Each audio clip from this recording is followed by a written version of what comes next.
3 दिसंबर 2025 के प्रसारण में आपका स्वागत है। कल वीडियो नहीं आ पाए थे, लेकिन आगे बढ़ने से पहले इस डिस्क्लेमर को देखिए।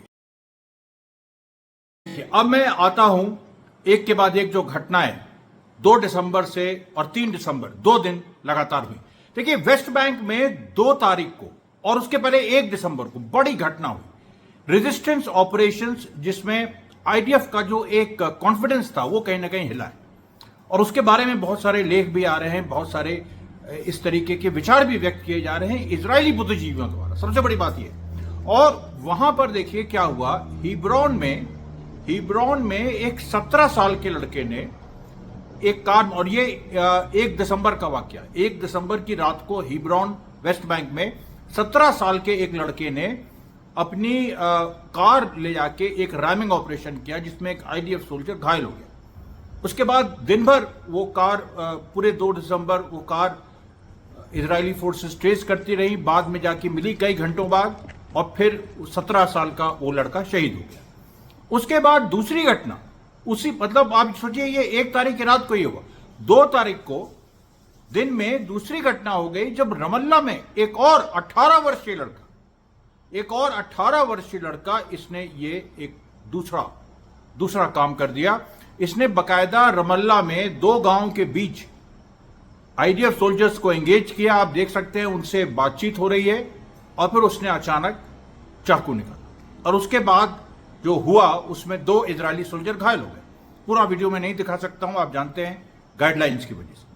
इन दोनों घटनाओं में देखिए, जो मैं आपको बता रहा हूं, जो जिस तरीके से जो घटना हिब्रोन में हुई, उसमें जो 17 वर्षीय लड़का था उसका नाम महमूद जायद, और जो रमल्ला में हुई उसमें जो 18 वर्षीय लड़का था उसका नाम मोहम्मद रसलान अस्मार। दोनों ही शहीद हो गए। उसके बाद देखिए, एक आंकड़े आए हैं कि वेस्ट बैंक में कुल 341 रेजिस्टेंस की घटनाएं केवल नवंबर 2025 में होंगी, 1 महीने।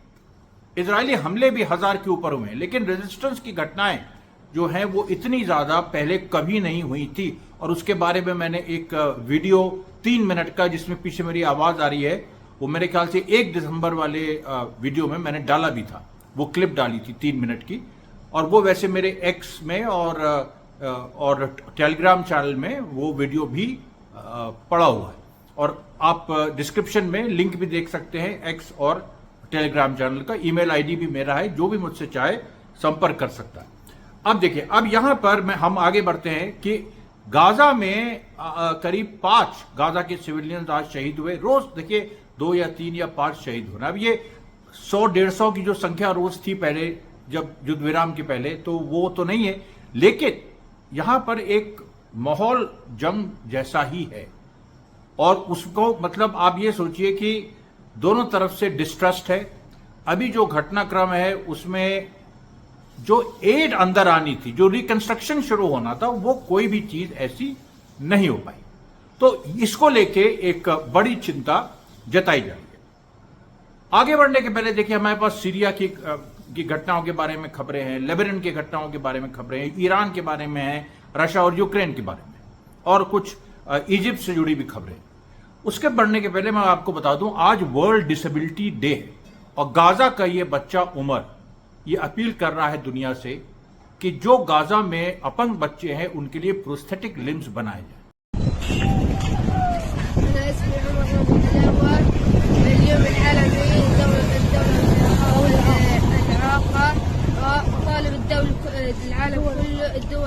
देखिए, उसके बाद देखिए, गाजा में स्कूल्स की शुरुआत हो गई।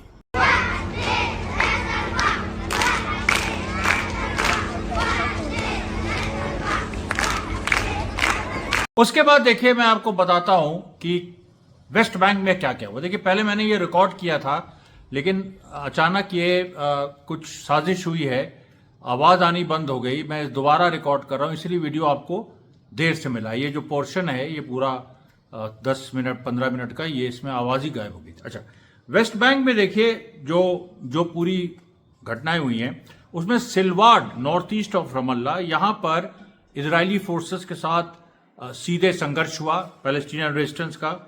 उसके बाद जो कबतिया है, जो कबतिया एरिया है इसमें हेलीकॉप्टर से इजरायली फोर्सेस ने फायरिंग की, हेलीकॉप्टर से सिविलियंस पे। फिर आप देखिए एक और जगह ट्यूबस में भी अपाचे हेलीकॉप्टर से ऊपर से फायरिंग हुई। फिर नाब्लस के सालिम और देर अल हतब 2 गांव हैं, यहां पर भी संघर्ष हुआ। यहां पर हेलीकॉप्टर तो आया लेकिन उसने फायरिंग नहीं की। ये देखिए बहुत सारी ऐसी ऑपरेशनल प्रॉब्लम्स इजराइल के साथ आ रही हैं जो मैं आगे एक्सप्लेन करूंगा। अब एक और जगह जेनिन में अल टारगेट नेबरहुड में, जिसमें एक घर आईडीएफ ने जला दिया। अब देखिए ये क्या होता है कि जब हिब्रू सोर्सेज भी इसको बताते हैं ऐसी खबरें, और वही बताते हैं, और उसके साथ कुछ न्यूज़ नेटवर्क है वो है, और भी बहुत सारे सोर्सेज हैं हमारे पास, तो वो जो बताते हैं तो उसमें ये बात क्लियर नहीं हो पाती कि एक्चुअली क्यों किया। अब इसमें देखिए एक तो ये बात है कि एक जनरल ऑर्डर जो इजरायली फोर्सेस को मिला हुआ है कि वो वेस्ट बैंक के बहुत सारे इलाकों में जो भी उनको जो ज़रा सा भी शक है अगर रेजिस्टेंस का तो उसको वो दबाएं। जबकि इंटरनेशनली क्या ये जायज़ है, ये एक बड़ा सवाल है, क्योंकि इंटरनेशनल कानून के हिसाब से वेस्ट बैंक में इजराइल का ऑक्यूपेशन ही इलीगल है, और जो सेटलर्स हैं 6 लाख जो जूविश सेटलर्स वो इलीगल है सब के सब। तो जब ये एक स्थिति है तब इजराइल कैसे वहां पर कार्रवाई कर सकता है, लेकिन कर रहा है। 1993 में ऑस्लो अकॉर्ड्स हुए, उसके बाद भी जिसमें यह बात हुई कि ABC एरिया 3 एरियाज में बांटा जाएगा, लेकिन इजराइल इस समय, और उसमें जो कुछ एरिया पैलेस्टीन अथॉरिटी के अंडर था, लेकिन उन एरियाज पे भी इजराइल हमला कर रहा है जिसकी सिक्योरिटी इजराइल के जिम्मे थी। वहां वो जो कर रहा है उसकी अकाउंटेबिलिटी कोई नहीं है, कोई अकाउंटेबिलिटी का मैकेनिज्म ऐसा नहीं है। यूएन है, लेकिन यूएन ने जो भी सवाल करता है तो इजराइल जवाब नहीं देता। ये बहुत सारी चीज़ें ऐसी हैं जो देखिए एक बड़ा सवाल खड़ा करती। उसके बाद देखिए जो राम विलेज है, राम विलेज जो कि नॉर्थ ऑफ जेरूसलम में है, वहाँ पर भी संघर्ष हुआ और वहाँ पर एक फिलिस्तीनी घायल भी हुआ इजरायली गोलियों से। फिर नाब्लस में कनाडी जो स्कूल है, यहाँ पर भी इजराइल ने घुसने की कोशिश की, और इसके बाद वहाँ पर एक कुछ बच्चे थे स्कूल के, उन्होंने पहले रजिस्ट किया 12-13 साल, फिर वो पीछे हट गए, फिर यूथ आए 20-25 साल के, और फिर यहाँ पर इजराइल ने रीइंफोर्समेंट भेजना पड़ा इजराइल को। अब जब यहाँ रीइंफोर्समेंट भेजा तो नाब्लस में हजरत अफीफा स्ट्रीट, यहाँ पर भी एक संघर्ष चल रहा था। वहाँ से फोर्सेस डाइवर्ट हुई, यहाँ जब वहाँ से यहाँ डाइवर्ट हुई तो यहाँ वो जो हजरत अफीफा स्ट्रीट में जो चल रहा था संघर्ष, वहाँ पर आईडीएफ कमज़ोर पड़ गया। अब ये देखिए वही बात है जो मैंने थोड़ा सा शुरू में बताई थी कि इजराइल में ऑफिसर्स की कमी हो रही है, ऑफिसर्स की कमी हो रही है, और बड़े स्तर पे सोल्जर्स की तो हो ही रही है। रिजर्व सोल्जर्स पूरी तरह से लौट नहीं रहे हैं, 70% वापस नहीं आए हैं, और 30% ऑफिसर्स जो हैं वो इस साल रिटायर हो रहे वाले हैं, फिर अगले साल उतनी मात्रा में लोग ज्वाइन नहीं कर रहे हैं। वो उसमें मतलब पहले 2018 में 58% फिर से ज्वाइन करते थे जो पहले रिटायर हुए, अब वो 30% 37% हो गया है। अब ये जो समस्या है देखिए यहाँ आ रही है कि रीइंफोर्समेंट्स जो हैं, अगर कई जगह एक साथ संघर्ष छिड़ जाता है तो इजराइल को प्रॉब्लम हो जाती है रीइंफोर्समेंट भेजने में। ये देखिए बड़ा सवाल है। अच्छा, अब इसके बाद देखिए जो तुलकरेम कैंप है नॉर्दर्न वेस्ट बैंक में, यहाँ पर भी संघर्ष हुआ। बेत उम्मार जो हिब्रॉन में, यहाँ भी संघर्ष हुआ। फिर अल कुबा अल जब्र रेफ्यूजी कैंप है, ये एरियल भी एक छोटा सा सेटलमेंट है, ये फिलिस्तीनी सेटलमेंट वेस्ट बैंक में। वहाँ पर कम इस तरह की चीज़ें होती हैं, लेकिन वहाँ भी इजराइल ने धावा बोला और वहाँ भी संघर्ष हुआ। फिर आप देखिए जो एक अजीब सी घटना जो इजराइल मेनलैंड इजराइल है वहां पर घटी, और वहां पर इजरायली पुलिस गई थी एक हरीदी जो जूस हैं उनके एरिया में रिक्रूटमेंट के लिए कि वहां से लोग सेना में भर्ती हों। देखिए वही तो सेना में भर्ती की कमी, और हरीदी रेजिस्ट कर रहे हैं सेना में भर्ती, वो हो नहीं रहे हैं। उसके पूरा उस पर झगड़ा चल रहा है, उस पर पार्लियामेंट, इजरायली पार्लियामेंट में भी उस पर लॉज आने वाले थे, बिल पास होने वाला था, फिर बीच में हुआ नहीं हुआ, अभी वो सब चल रहा है। फिर नेतन्याहू की अपनी पर्सनल केसेस को लेके जो झगड़ा है। अब यहां पर ओफर जगह है, ओफर में संघर्ष हो गया, यानी जो इजरायली हरेदी इजरायली जूस हैं उनमें और आईडीएफ में, सॉरी इजरायली पुलिस में। उसके बाद देखिए आज फिर जो पैलेस्टीनियन रेजिस्टेंस है उसने बॉडीज इजरायली जो प्रिजनर्स थे, होस्टेजेस थे और जो मारे गए उस इजरायली अटैक में मारे गए कैसे हुआ, तो उसमें उन्होंने एक और बॉडी के रिमेन्स इजराइल को लौटा और मेरे ख्याल से अभी संख्या 25 से 26 हो गई है, 1 या 2 बॉडीज बची। फिर आप देखिए जो एक और बड़ी जो घटना घटी है वो ओमान के जो सल्तनत ऑफ ओमान के जो चीफ मुफ्ती हैं शेख अहमद अल खलीली, उन्होंने बयान दिया है। उन्होंने कहा है कि इजराइल जिस तरह से अपना एग्रेशन कंटिन्यू कर रहा है इसमें बाकी अरब देशों को बोलना चाहिए, वो नहीं बोल रहे हैं, तो ये एक बड़ी दुख की बात है। फिर Guinness book of world records ने एक इजराइल से रिक्वेस्ट लेने को मना कर दिया। बड़ी समान सी बात थी, एक इजरायली संगठन है वो किडनी डोनेशन का, उसने कुछ रिकॉर्ड किडनी डोनेशन करवाई, क्या हुआ। अब इसमें भी देखिए एक मामला है कि वो बहुत सारे पैलेस्टीनियन प्रिजनर्स के भी जो अंग हैं वो निकाले जाते हैं। ये मेन स्ट्रीम मीडिया में आ चुका है, लेकिन मैं बोलता हूं तो फिर प्रॉब्लम हो जाती बहुत सारे लोगों को। अब यहां देखिए जो Guinness book of world records है, इसमें एक इजरायली वॉलंटियर ने कांटेक्ट किया कि हमने रिकॉर्ड किडनी डोनेशन किया है, तो Guinness book of world record ने कहा कि हम इजराइल से रिक्वेस्ट नहीं लेंगे। फिर इजिप्शियन देखिए, इजिप्ट में भी एक इजराइल ने कहा कि एक ऐसी खबर एक आई थी कि दोनों तरफ से रफा बॉर्डर खुल गया है इस तरह की, तो इजिप्ट ने कहा नहीं हमारी तरफ से तो खुला ही है, इजराइल अपनी तरफ से नहीं खोल रहा है। तो ये देखिए एक अरब देश जो हैं वो भी मौका मिलता है तो इजराइल के साथ उनकी भिड़ंत होती है।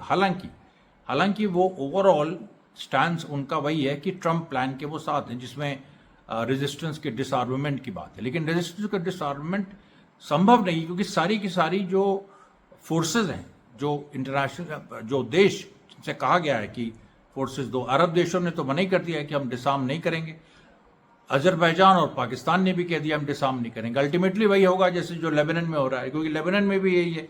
लेबनान में इजराइल ने एक तरह से सीधे कह दिया कि मतलब ट्रंप को कि कोई फ़ायदा नहीं है, लेबनीज सरकार हिजबुल्लाह को डिसआर्म नहीं करेगी, तो अब हमसे जो हो सकेगा करेंगे।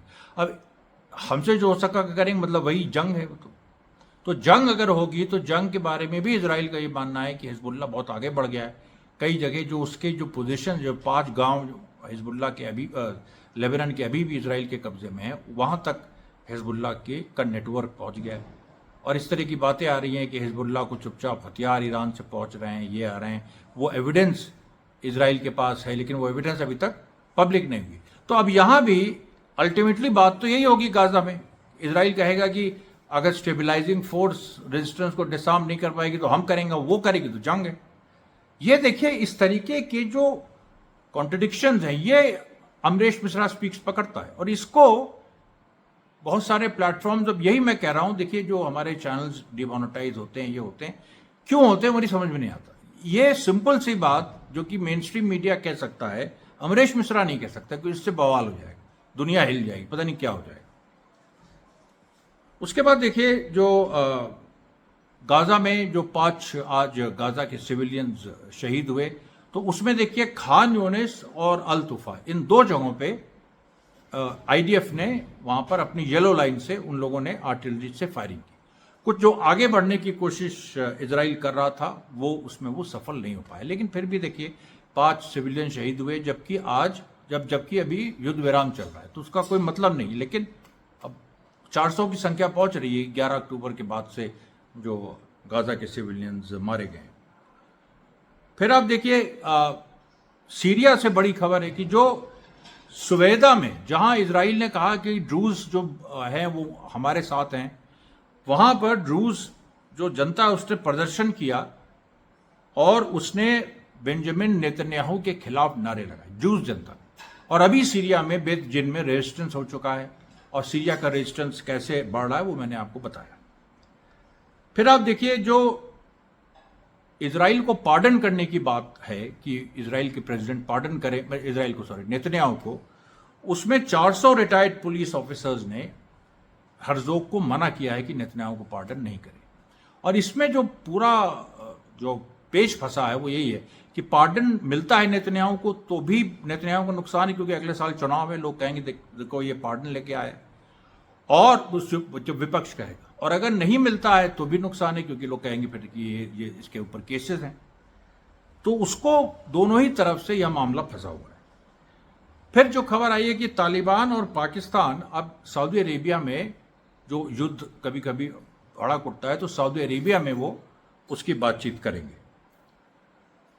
फिर एक और खबर है कि यूएन जनरल असेंबली ने एक नया रेजोल्यूशन पास किया जिसमें इजराइल को सीरियन गोलन हाइट से वापस करने की बात होगी।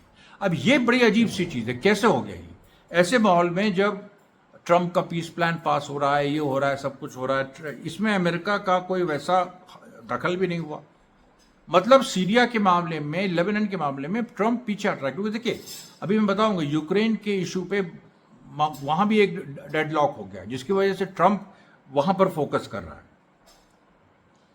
फिर आप देखिए जो एक ईरान से नया डर इजराइल को सता रहा है, और वो यही है कि जिस तरह से भी कुछ दिन पहले हंडाला एजेंसी ने, मैंने बताया भी था आपको, हंडाला एजेंसी ने जो ईरान की सीक्रेट एजेंसी है, उसने इजरायली न्यूक्लियर फिजिसिस्ट के कार में एक बुके ऑफ फ्लावर्स रख दिया और एक थ्रेटनिंग मैसेज भी छोड़ी। उससे इजराइल को लग रहा है कि हमारे लोग सुरक्षित नहीं है, इजराइल के अंदर सुरक्षित नहीं है, और ईरान बदला लेगा, क्योंकि ईरान के भी न्यूक्लियर फिजिसिस्ट को जो 12 दिन का युद्ध हुआ था उसमें मारा गया था, और इजराइल ने मारा। तो अब इजराइल ये सोच रहा है कि हम कैसे सिक्योरिटी बढ़ाएं। तो अब सिक्योरिटी बढ़ाने में उसने पूरी एक नई ब्रिगेड बना दी जो उसके टॉप जनरल्स को, न्यूक्लियर साइंटिस्ट को प्रोटेक्ट करेगी, जैसे हमारे यहाँ एसपीजी है, उस तरह का कुछ। लेकिन अब जब मैन पावर की शॉर्टेज है, जब इजराइल के पास अभी संख्या की कमी है, तो वो जो फोर्स है वो क्या करेगी, ये एक बड़ी चीज है। लेकिन ये दिखा रहा है कि ईरान जिस तरीके से आगे बढ़ा है, ईरान ने अपनी 2 नई सैटेलाइट्स भी लॉन्च की हैं, उसके बारे में आपको मैं कल बताऊंगा। फिर देखिए एक और जो बात है वो जो आखिरी अंतिम बात है यूक्रेन और रशिया के बारे में। अब यूक्रेन और रशिया, वो विटकॉफ और पुतिन की जो मीटिंग होनी थी वो 2 दिसंबर को हो गई। अब उस मीटिंग को कहा जा रहा है पॉजिटिव, लेकिन उसमें यूरोपियन यूनियन सबसे बड़ा एक अड़ंगा लगा रहा है, और यूरोपियन यूनियन ऐसे ऐसे बयान दे रहा है, फ्रांस और जर्मनी और ये, कि हम 2029 की तैयारी कर रहे हैं, रशिया से 2029 में निपटेंगे। अरे भाई, तो 2029 में निपटोगे। अब यही जो ट्रंप है, यही यूरोपियन यूनियन को कुछ कह देता है, और मैं बोल देता हूं कि ट्रंप ने कहा है, तो हाँ वो सही बात नहीं, अमरीश मिश्रा क्योंकि कह रहा है। तो ये जो डबल स्टैंडर्ड्स हैं ये बहुत गलत है। अभी मैं आपको बताऊं, ट्रंप ने साफ साफ कहा है कि यूरोपियन यूनियन जो है वो जो कर रहा है ये सफल कभी नहीं होगा, क्योंकि यूरोपियन यूनियन के पास वो ताकत नहीं कि वो रशिया से लड़ सके। हम एक पीस प्लान यूक्रेन का ला रहे हैं, और ये यूक्रेन का पीस प्लान ये एक तरह से एक रियलिस्टिक प्लान है, और जिसमें जो भी करना होगा ज़ेलेंस्की को करना पड़ेगा। ज़ेलेंस्की खुद करप्शन स्कैंडल में फंसा हुआ है। लेकिन अब यूरोपियन जो यूनियन है वहां उसका देखिए दूसरा एक एंगल आ रहा है।